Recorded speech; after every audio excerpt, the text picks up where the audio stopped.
Assalamualaikum warahmatullahi wabarakatuh. Saya Siti Zalul Mahmudin, saya dari kelas Perbankan Syariah 1, NIM saya E2019-1009. Di sini saya akan memberikan tanggapan tentang materi yang diberikan oleh Bapak Abdul Wahid Nafis, yaitu tentang kerajaan peradaban di Spanyol. Langsung saja kita jelaskan ya. Awal masuknya Islam di Spanyol.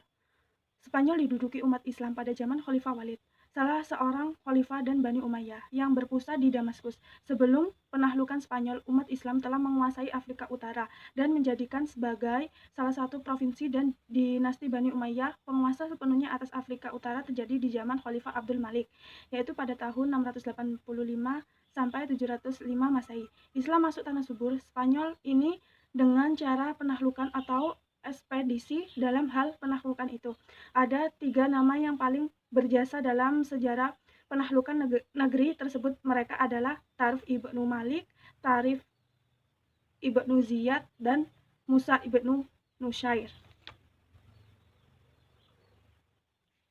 Periode yang pertama yaitu pada tahun 755 sampai 912 Masehi.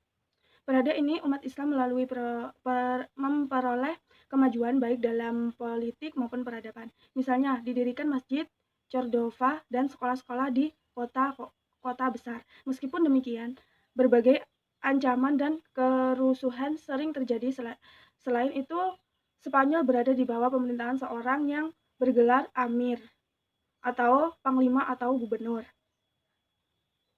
Periode kedua yaitu pada tahun 912 sampai 1013 Masehi.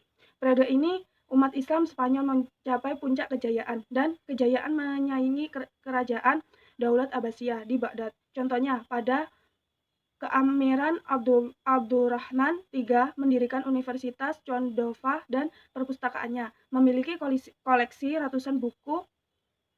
Periode ini berlangsung dari pemerintahan Abdul Al-Rahman III yang bergelar An-Nasir sampai muncul raja-raja kelompok yang dikenal dengan sebutan Muluk al-Tawaif. Pada periode ini Spanyol diperintah oleh penguasa dengan gelar khalifah. Periode ketiga yaitu pada tahun 1013 sampai 1086 Masehi.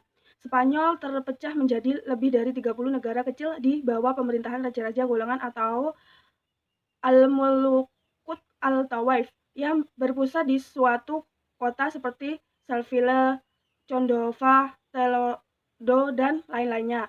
Umat Islam banyak bertingkai secara sehingga membuat kehidupan politik tidak stabil. Namun kehidupan intelektualnya terus berkembang. Periode keempat yaitu pada tahun 1086 sampai 1248 Masehi. Kekuasaan dinasti Murabitun dan dinasti Muwahhidun menjadi satu kekuatan yang dominan sehingga dapat memukul mundur kekuatan-kekuatan Kristen serta menguasai kota-kota muslim. Tidak lama setelah itu Muwahhidun kalah dan meninggalkan Spanyol sehingga membuat umat Islam semakin terpojok dan terlepas kekuasaan Islam di Spanyol. Periode Islam kelima pada tahun 1248 sampai 1492 Masehi.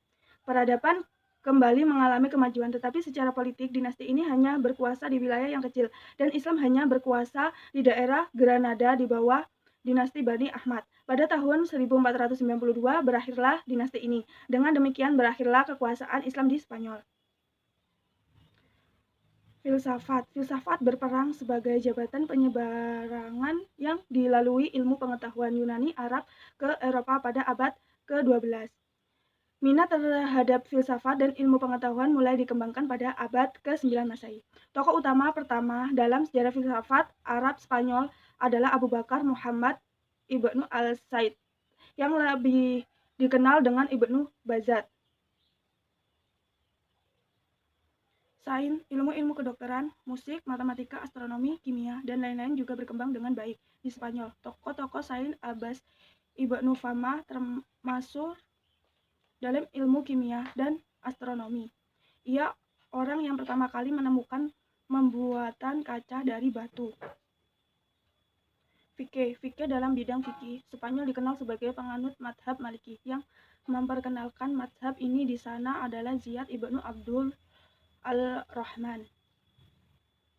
Musik dan kesenian. Dalam bidang musik dan kesenian, suara, Spanyol Islam mencapai kecemerlangan dengan tokohnya Al-Hasan Ibnu Nafi yang dijuluki Jaryab. Bahasa dan sastra. Bahasa Arab telah menjadi bahasa administrasi dalam pemerintahan Islam di Spanyol. Di antaranya para ahli yang mahir dalam bahasa Arab baik keterampilannya berbicara maupun tata bahasa, yaitu Ibnu Syahidin, Ibnu Malik, pengarang Alifiyah, dan lain-lain. Demikian kiranya yang saya sampaikan, semoga bermanfaat. Jika ada salah-salah kata, mohon dimaafkan. Akhirul kalam saya ucapkan terima kasih. Wassalamualaikum warahmatullahi wabarakatuh.